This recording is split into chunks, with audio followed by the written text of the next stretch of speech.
Hello, hello. Today we're talking tallow. We have very special guests, Jodi Gunn.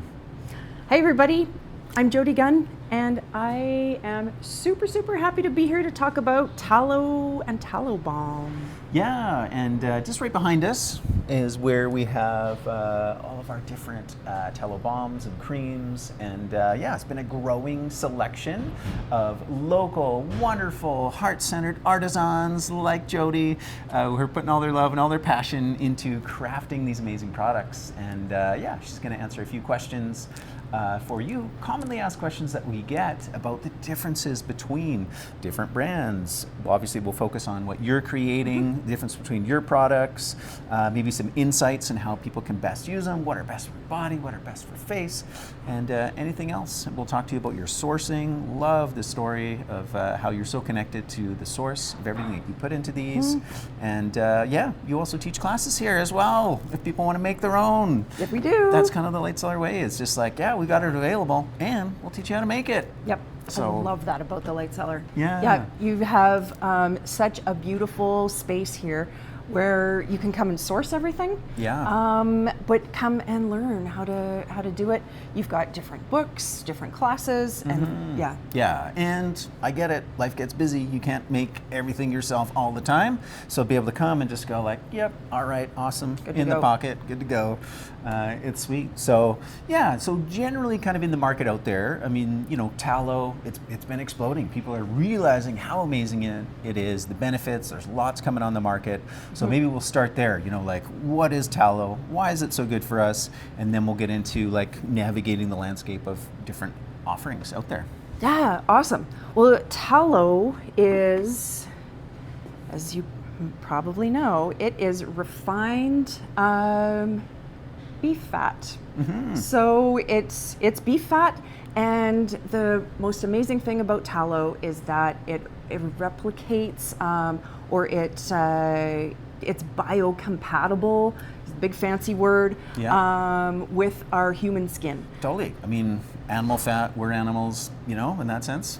So yeah, exactly. So while my source comes from Alberta beef, and I know the farmers, and it comes from, I have been experimenting over the years with a couple of different types of fat, and I do find that the suet or the kidney fat it's does kind of highly prized. Yeah, exactly. Well, and I there's a reason, because it is it creates a more firm tallow, and it's not as soft. You can render down beef fat and come up with your own tallow 100%. If you are using the fat that has more meat on it, then there's going to be more water in it. So it might create a softer tallow. So I do find that the kidney fat creates a more firm tallow. Yeah, okay, so let's answer the question that some people may have in their mind, like, wait a minute, beef fat, am I gonna smell, you know, like what's going on here? Right? Yeah. And it is a super common question, and it does smell like a little bit like beef. But hardly. Hardly. And certainly not in an offensive way at all. It does smell a little bit earthy. Now, if you are sourcing tallow, so not making your own tallow, not rendering down your own fat to make your own tallow, if it doesn't smell a little bit earthy, I would actually question the source. Yeah. So, and highly refined, and you know. Highly refined. What else have they added to it to make it not smell? Have they refined it multiple times so that the components in it are a little less desirable? So if it doesn't smell a hint of earthiness, then check your source. Yeah, totally. Okay, cool. And then of course, you know, as it gets kind of transformed into, you know, something like this, there's much on the market where, you know, a little hint of essential oil or some herbal element will kind of, you know, balance that. If that's an issue, I've got both. I've just got plain, you know, tallow at home that I'll use, as well as something that's like yeah, naturally infused with herbs. With something else. Yeah. And one of the things with tallow is that it's hard to use when it is just in firm state, just like that. Yeah. So some things are added to it to make it a little bit softer and a little bit easier to use. All right. So one of the challenges with tallow is that it's hard. So you either can figure out how to use it in that format, or add something like olive oil to it. Yeah. Or as it's cooling, whip it. Yeah. And I do both. Right. So that's how it is a little bit more spreadable. But in the tins that I use, if you draw your finger in it and draw away from yourself and gather up some tallow balm and rub it in your hands to make it a little bit softer, then you can apply it more easily. Yeah, totally. Okay, so maybe that's a good transition to diving into what you've got here for each of the items that we have on the shelf, and talk about those and how one might use them. Great, fantastic. And then the difference between what I create and what else is on the shelf. There's only great producers here at the Light Cellar. And the thing that is different about mine is that I have really simple ingredients. Mm-hmm. So I've got 4 different types on the shelf that are made of local Alberta tallow, local Alberta beeswax, and olive oil where I trust the source. So sometimes it's from Light Cellar, sometimes it's from another source, but really my balms are made, the regular tallow balm and the shimmer tallow balm really have 3 ingredients plus some essential oils. So we are going to work on a tallow balm without anything, just those 3 ingredients: tallow, beeswax, and olive oil. Yeah. Right now, the blue tallow balm is kind of the classic. Yeah. It has infused chamomile and calendula in the olive oil, as well as essential oils of frankincense. So that creates the basic one. Okay. The shimmer tallow balm has shimmer in it. This one created a couple of years ago for Christmas. Yeah. But it's fun. So it's got mica, which does have some connotations out there. I've done my best to try and source an ethical provider. So that is that's in the shimmer tallow balm. Yeah, cool. It does have other essential oils that is actually from a blend from one of your providers, from the Blaine and Drusick collection. Nice. So that's in the shimmer. Cool.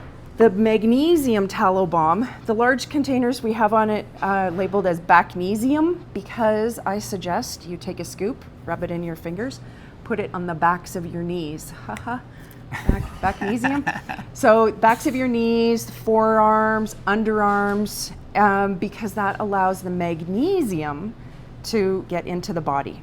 So tallow balm, where I started creating these, was because it's another delivery system. Yes. I remember your chocolate class once upon a time. Yeah. It blew my mind when you said hot chocolate is a delivery system. Yeah. Woo! Totally. So tallow, the tallow balms that I make are about being a delivery system for these different herbs.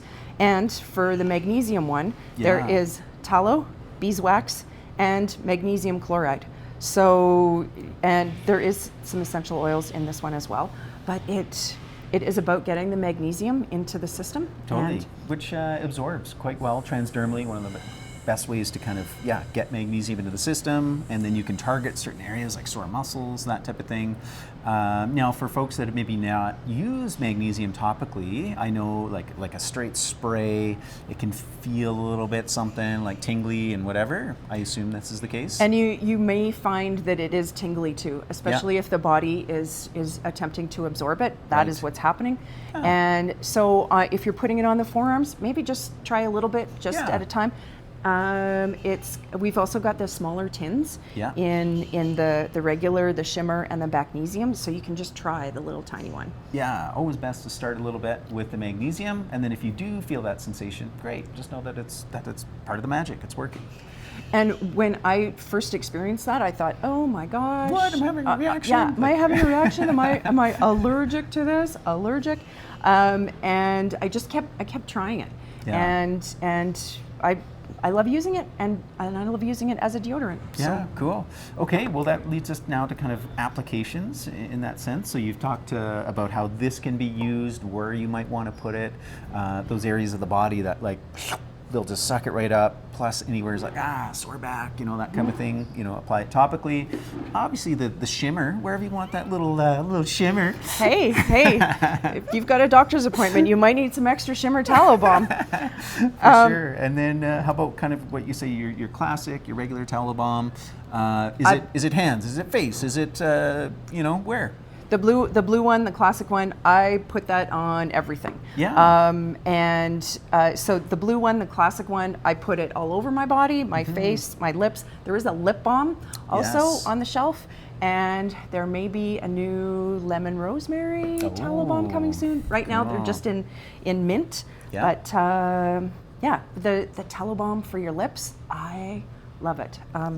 So that's an option coming. There is the mint on the shelf, and another lemon one coming. Lemon rosemary. But the frankincense one, this little blue or teal tin is frankincense and balm of Gilead, and it's frankincense resin and poplar buds. Oh my gosh! In olive oil. Wow! And so this one only comes in the small tin because the balm of Gilead is quite for sure. coveted, and I only have a certain amount. Yeah. So one at a time. Come this spring, I'll be out there picking more, and we may have the larger tins in the summertime. Yeah, and honestly, Emily, one of our staff, is mentioning how many of our customers love the small little tins. I mean, how easy. It's in the purse, it's in the pocket, it's kind of that nice, easy grab and go, whereas this can be in home, in the bathroom, wherever one needs it. Kind of that stay at home size.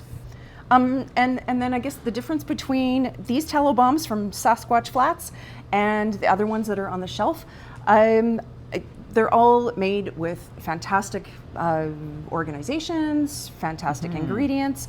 Mine is simple. Yeah. It's Alberta tallow, Alberta beeswax, olive oil, and when there's herbs or frankincense or poplar buds, I know the source, or I trust the source. So mine are just really simple. That's the difference. Yeah, right on. All right. Well, thanks so much for coming in. Give us a little education about tallow. And for anybody watching, let us know. If any other questions come up, just post them down below. Jodi will be able to answer that. I'll be able to answer that. Come on in. We've got testers, samples for you. If you're like, I don't know about the smell of the tallow, go stick your nose in a jar. And, we should just highlight. Jodi does always That's fine. A little fun, like extra on top. Yeah. So Tell these us about those. Yeah, these are just they're different stones. Different batches will have different stones, and you'll find a lot number on the bottom of the tins. And on the website, you'll be able to see what the what the stones are for the batch. You can check out the lot number and match it, because I think that there's a vibe. There's a fun vibe to having some stones in there, and I believe in the vibe of those stones. And so some of them have beads, and some of them are just little stones, and you can collect those. Yeah, awesome. It's like just extra. It's like the collectible in the cereal box. That's right. Yeah, you can make a bracelet. Awesome. Hey, thank you, Malcolm. Yeah, thanks for chatting today. Totally. Thanks for watching. Bye for now.